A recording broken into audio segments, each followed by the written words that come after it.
What it do, y'all? I'm sitting here reading the Apocrypha, and y'all, I'm reading about evil desire and good desire.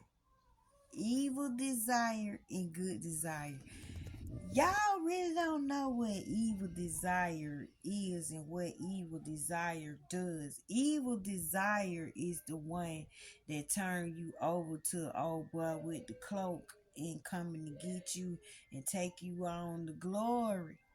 So let me tell y'all what y'all have to do to get God word. If you want to have fun with God word, if you want to interact with God word, if you want a visitation, if you want to see, you're gonna have to put form to your words. Like when you speak, look at some words as you do us. Make them be like people, and you can understand what God is saying. Like you get a vivid picture. Every word that God spoke turn into something. You're created in his image, therefore you have the same power. You just don't you don't believe it. Like you don't believe it, so you really don't be studying because you can't see it. But if you could see into the spirit realm, you would see that you do the same thing. Here you go. This is why he gave you dominion over everything up under the earth. You are the only creation that has this power. But if you want to see God, if you want to experience God, if you want to know if he's real, start putting form to your words, meaning give them life, give them personality, give them character traits, and you can see them moving, you can see them walking, and you can see how he spoke, and then everything just happened, right?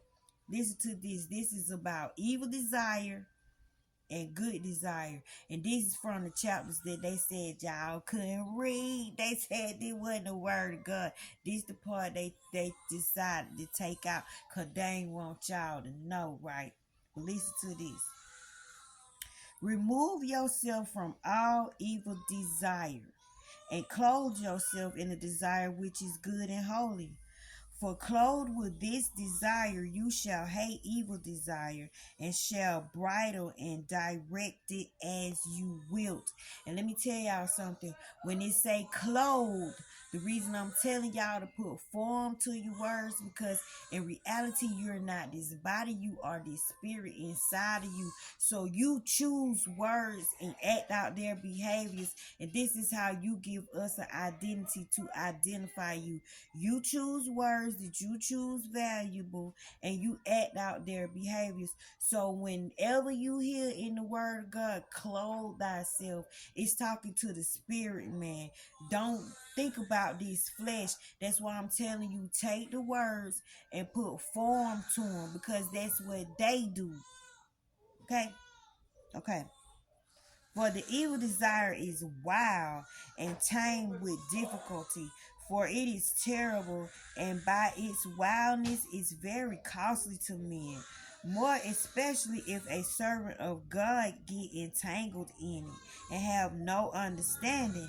He is put to fearful cost by it, but it is costly to such men as are not clothed in the good desire, but are mixed up with this life. These men then it hands over to death.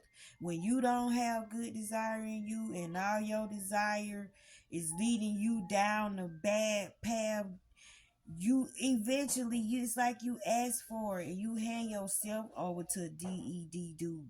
You know, you won't stop. What you think gonna end up happening? You ain't doing nothing to change it. If you just keep serving evil desire, you just keep doing evil deeds, evil things, hang around evil people, listening to evil. Everything you do is evil. What you think gonna happen? You're conjuring up your own end. Of what sort, say I, are the works of evil desire?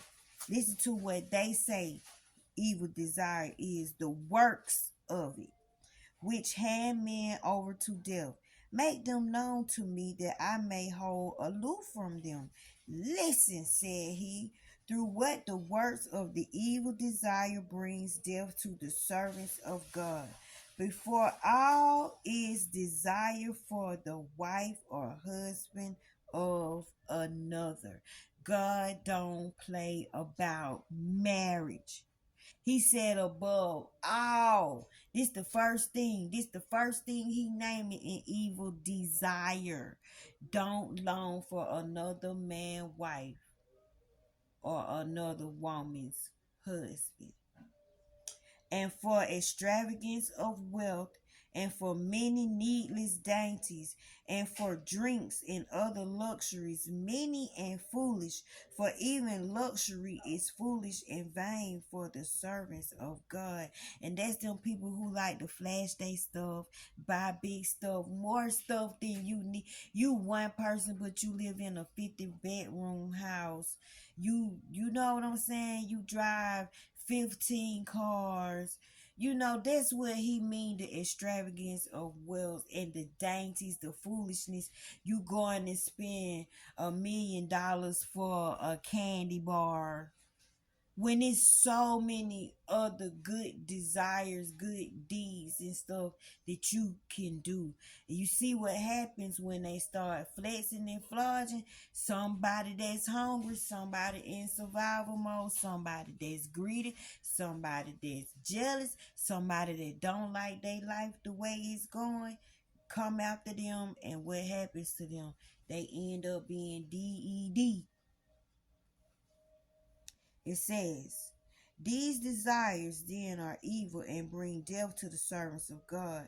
For this evil desire is the daughter of the devil. You see, they make their words, they put form to an evil desire is the daughter of the devil. Stay away from her. You must therefore abstain from the evil desires, that so abstaining you may live unto God. Leave them alone. Stay away from them. Buy yourself another day. But as many are mastered by them and resist them not, are put to death utterly, for these desires are deadly. And you know, most of your desires run you. You gotta have that chain. You gotta have the, you know what I'm saying? What they doing about chains now? They snatching chains. If you, it's something about chains. Chains. Just listen to the word chains. And what did they use chains for? But they make chains for beauty too. You know what I'm saying? It's still a chain. It's still something around your neck. It's still something you tying your identity to. Get where I'm coming from. But do you clothe yourself in the desire of righteousness, and having armed yourself with the fear of the Lord, resist them. Fear of the Lord, fear for God dwells in the good desire. If the evil desires shall see you armed with the fear of God and resisting itself, it shall flee far from you, and you shall no more be seen of you being in fear of your arms. Meaning this, if you probably that type of person where that stuff don't phase you. Because do you know, if some people, if they can't get that chain, they can't get that house, they can't get that car, that evil desire run them. That evil desire tell them that they are somebody. When they give their life, they soul over for material possessions, when they offer their loved ones just to remain in the position that they're in and to gain more, they done got rid of their arms. Like, they are literally turned over to the thing that they desire. Don't be like that. Be a person that desires to do good. And I'm going to come back and talk about good desire and show y'all what it means to have good desires and the rewards of participating in and practicing good desires. I love you.